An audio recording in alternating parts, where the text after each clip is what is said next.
All right, good morning, everyone. Wanted to take an opportunity to kind of give a brief update. Last night, obviously, the plume died down. That's usually an indicator of activity, but the reality was we still had a lot of fire taking place. Matter of fact, at one point, the lower right-hand corner where you see the red line on the map, shaded between the yellow and the, it looks like purple on there, the darker shaded area. We started getting fire movement down in that area last night. They were able to hold that line. Along Meridian, they had a lot of resources committed to holding a line on that side, but then again, they weren't fighting the winds. But I'll tell you, I was in there until 5 a.m. this morning, kind of checking out the areas and where the most activity was. And it was a very, very hot fire, even at 5 a.m. this morning. Now, as we know, the winds are expected to pick up. We're going to be in a red flag warning day today. So what happens right now and what has happened up to this point is probably going to be pretty calm to what we can expect for the remainder of the day. We have more resources arriving.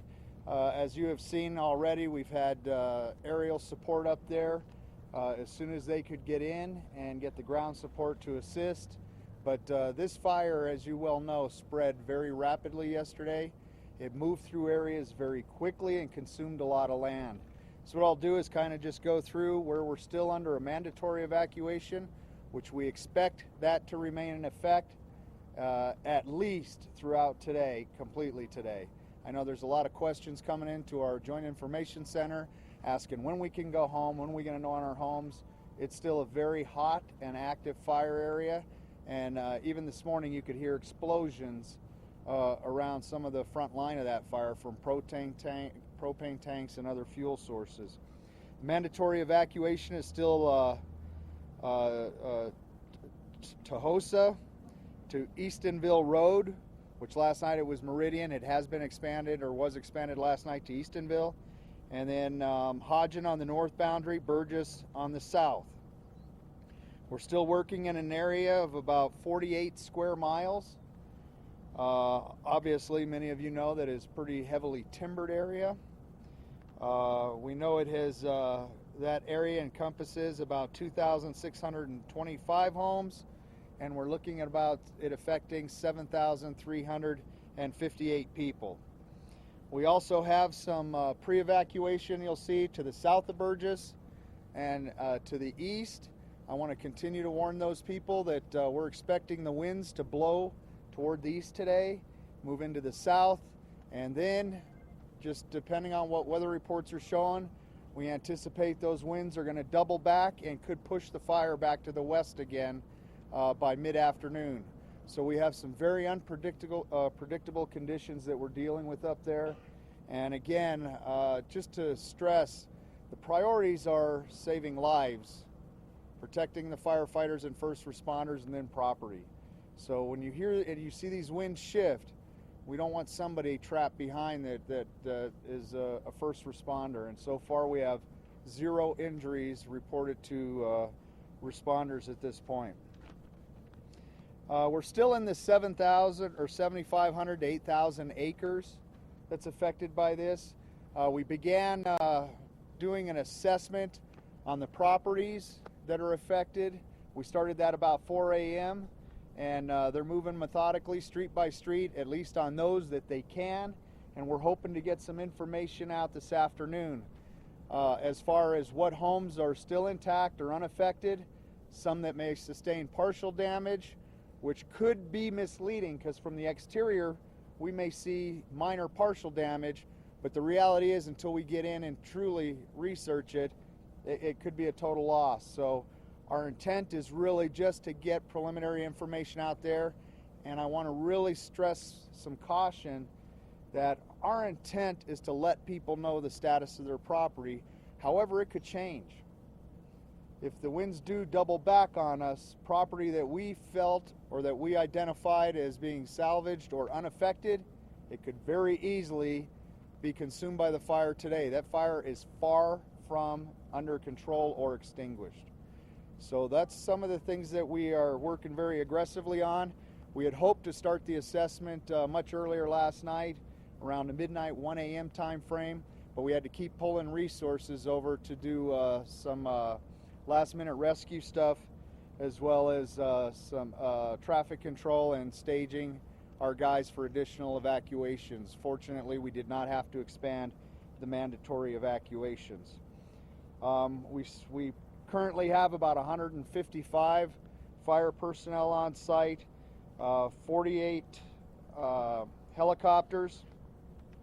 We have National Guard troops that are relieving our law enforcement folks so they can engage in this assessment. We're starting on the west, moving to the east. We have 4 bulldozers coming up from Carson in addition to the bulldozers and graders we currently have. Today they're going to be focusing a lot on at least cutting some fire lines and see if we can negate some of the winds that we are expecting. We have 2 fire trucks and crews from the National Guard. Right now the National Guard is also manning 5 checkpoints, and of course they're involved in the aerial attack. The next question that typically comes up is, when are we going to see the heavy aircraft hitting the fire? Right now we're anticipating activity to begin around 11 o'clock. There's a lot of coordination we have to do with the existing aerial resources, as well as coordinating those large tankers, the MAFs, with the ground troops that are working in those areas. So that coordination and planning is taking place right now, and we'll probably start bringing them in. We're guessing around the 11 o'clock time frame. So a lot of those plans are being developed and implemented as I speak. I do want to comment that we've had a tremendous response from numerous agencies in support, and I had an opportunity last night to kind of drive around the perimeter and check on the folks, and just a lot of help from outside areas, but I'll kind of read the list. Obviously, we have the El Paso County Sheriff's Wildland Fire Team, the Tri-Lakes Fire, Nederland, Denver, Colorado Springs Fire Department has played a huge role in this and been really a great partner.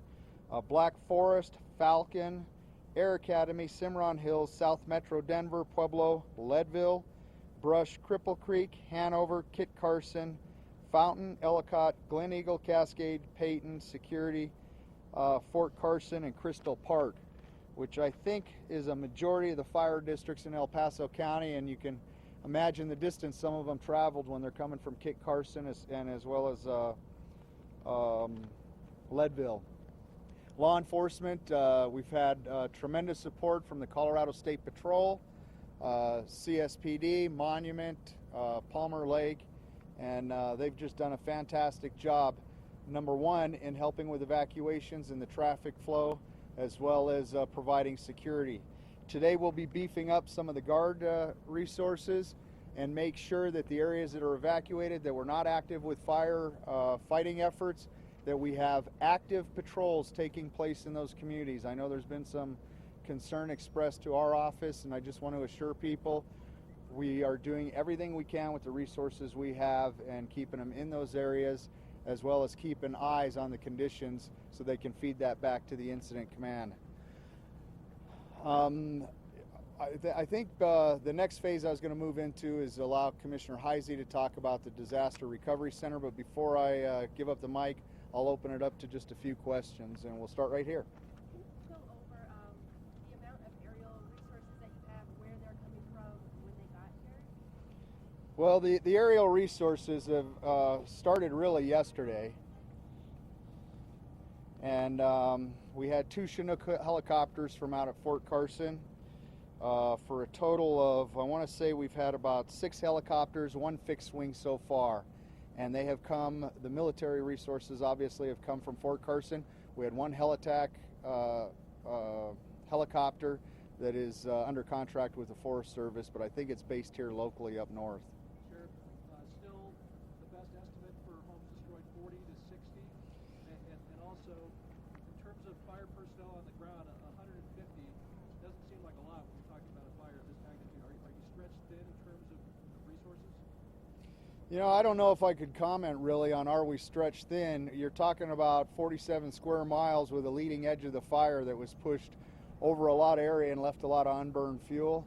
And then, you have some guys, some of those that are really focused on structure protection and others that are wildland fire.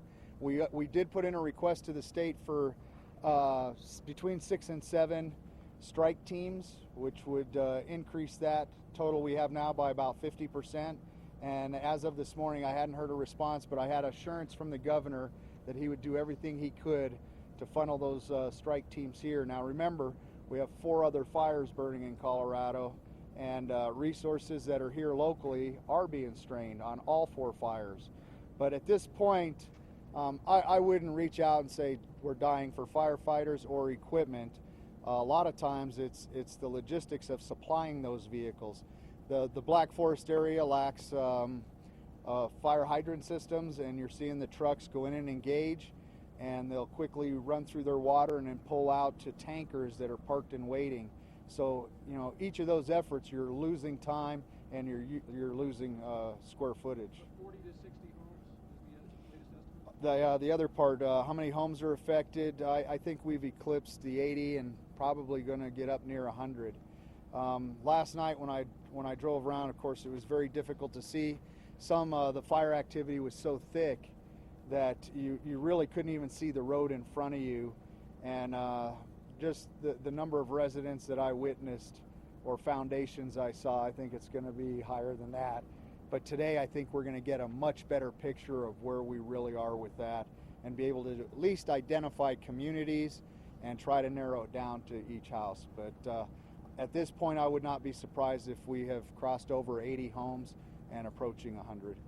Sheriff, at last check we were at 0% containment. Is that still the case this morning?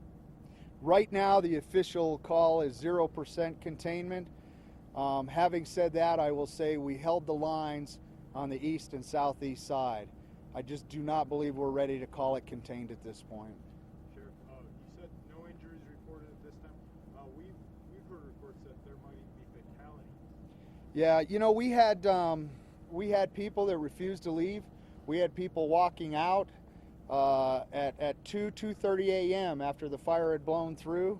I can't say that we've had it directly reported to us, but part of the assessment we're going to be going through is verifying those locations where people did not evacuate. And one of my worst fears is that people took their chances and it may have cost them their life. That said, Sheriff, do you have people unaccounted for this morning? I asked the question if we have any missing persons reported yet. The answer was no. But that's only an indicator.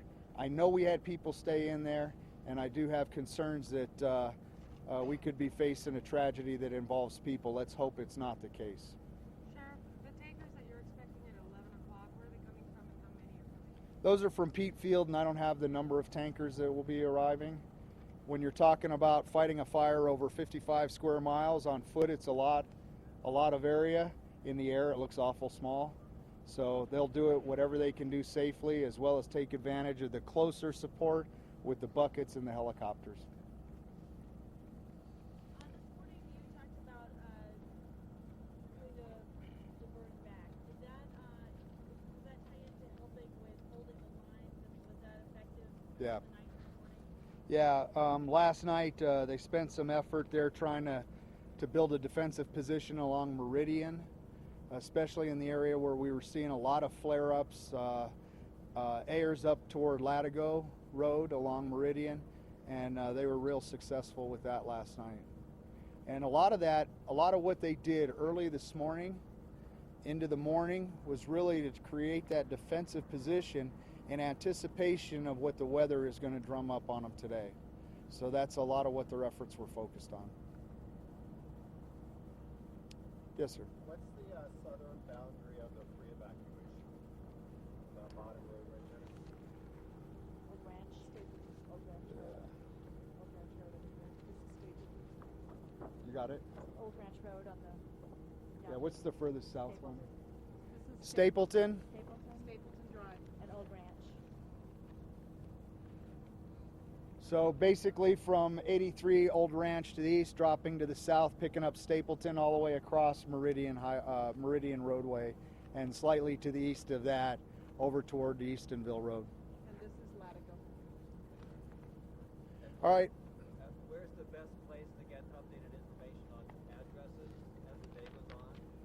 You know, we'll get a press release out. We're trying to stand up our website, number one, and then get it out on a lot of the other social media venues, as well as to the media, so they can help get the word out. And I, you know, it's one of those things where you're very hesitant to say this house is fine when we have so much fire activity. So if you would just understand, our effort and our intent is to get you as accurate of information as possible. I know I talked to people last night, this morning, that were standing alongside the roads just wanting to know the status of their home. And I know it's very important, and that is a priority. My undersheriff is up right now getting a status update and what we can do to expedite that process. And we're going to get the information out in every venue we can and create lists. So if you just stay tuned to the local news, or if you have access to internet, we'll have the site up and be feeding that information. And obviously, we're not waiting until we have it all. We're going to be doing it neighborhood by neighborhood and trying to update it so that people are well aware. The areas that may be delayed the most are going to be the areas furthest to the east and to the south, where we had the most fire activity and where it still exists. Sheriff, is there anything on a cause yet? Anything what? On a cause? No, no cause yet. Obviously, when we're dealing with houses burning, it's not the highest priority. I will tell you that the point of origin is down here in the lower left corner of the map, right around the Falcon, Shoup area. Generally in that vicinity there. And the fire originally began to move somewhat to the north, up toward the Cathedral Pines, and that's about the time the winds kicked in, and it started really flowing northeast and then turned to the south and southeast. So that's kind of our beginning point right there, and through the center of that is, I guess I could safely say, where we saw a lot of concentrated destruction in the center of that overall area. So what I'll do now is I'll bring Commissioner Heisey up here, and he can talk about the county's efforts as far as the disaster response.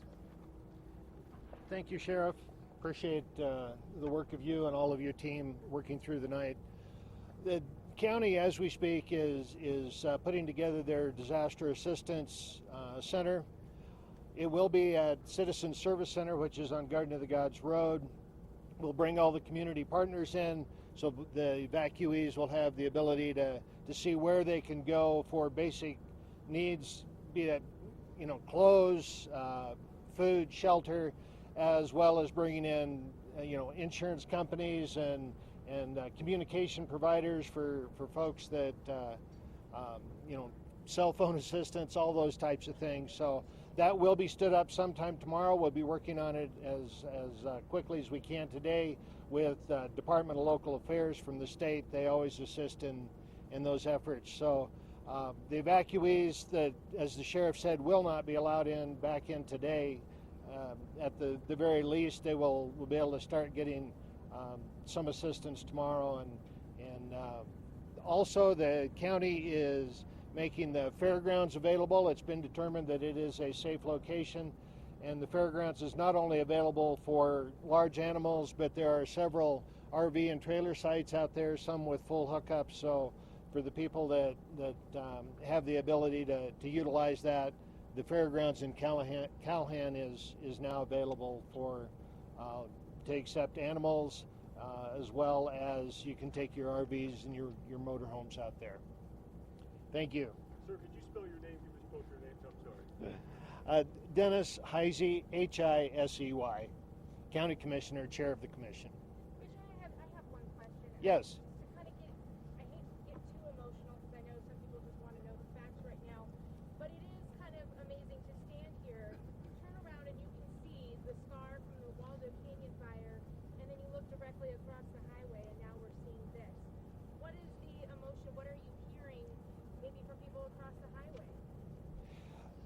What we're hearing, and I've received calls from many folks, some city council members, county commissioners from other counties, but locally people are calling to say, what can we do? Because the point you made was not lost on me. As I was standing back there, we're talking about a fire behind me, and I'm looking at the scar from last year. that is so fresh in everyone's mind that they want to help. What can we do? And to that end, we really appreciate this community. This is a giving community, and they're not burned out. They're helping. They're ready to help wherever they can. Anything else? Yes, sir. There's a number of us that left vehicles up behind the tack room in that big open parking lot. And I actually saw that on their camera this morning. Is it possible to make arrangements for us to get ferried in by an official person with our keys and just drive the car out of there? I'm going to have to turn that one over to the sheriff. Where were you referring to? I'm talking about the intersection of Black Forest Road and Shoup Road. Behind the tack room, there's a big parking lot there. Yeah, I don't think I can answer that. Maybe in the later afternoon press conference we can develop a plan. But right now, we're trying to identify homes and prepare for the Type 1 team that's coming in and some of those things. And some of the roads are so narrow, even last night, just negotiating around with the fire apparatus and hoses stretched across and tankers up there. The intent is really to keep traffic down to only emergency responders for the safety of the firefighters. But I'll bring that up to the incident commander and see if we can start bringing that into our plans and see what we can do. Check with you later. Well, we'll see. I'll see if I can have a response to that question at the next press conference update. I think the Type 1 incident commander is probably landing right now if he hasn't already.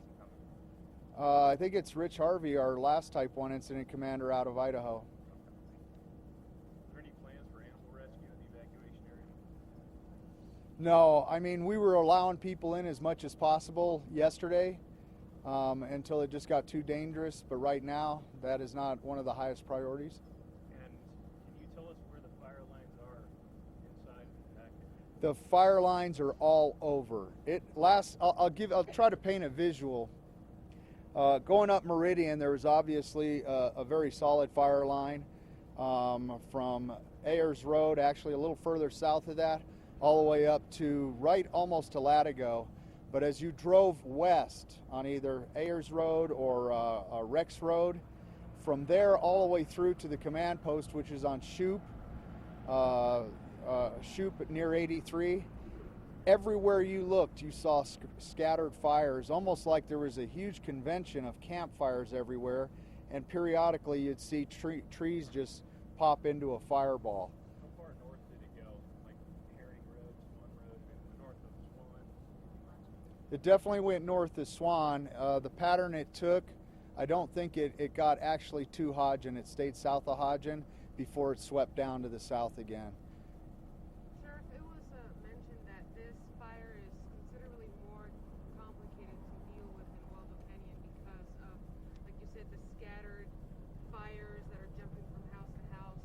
Is that representing a challenge for the firefighters? Yeah, I mean, I don't know that I could say it's more complicated than Waldo Canyon. It had its very own unique complications. Is what makes this one very challenging is it began in a residential area, essentially. I mean, you had active homes, you had people going about their daily business, you had parents at work and children at home, and I think that effort complicated, in addition to the fact that the winds directly carried it not away from other residential properties, but directly into some higher density properties. And then the rate that it was spotting out ahead of itself and affecting residential property, I mean, it's almost its own complication. I think the major difference is when you look at Waldo the night it came into Mountain Shadows, it was almost reliving that experience again, only in one single incident in one day. All right, well, we'll conclude this press conference and we'll look at I think we'll shoot for 1,700 hours for the next update, and hopefully at that time we'll have some more answers to a lot of the questions that exist. Here at 1700? Yes.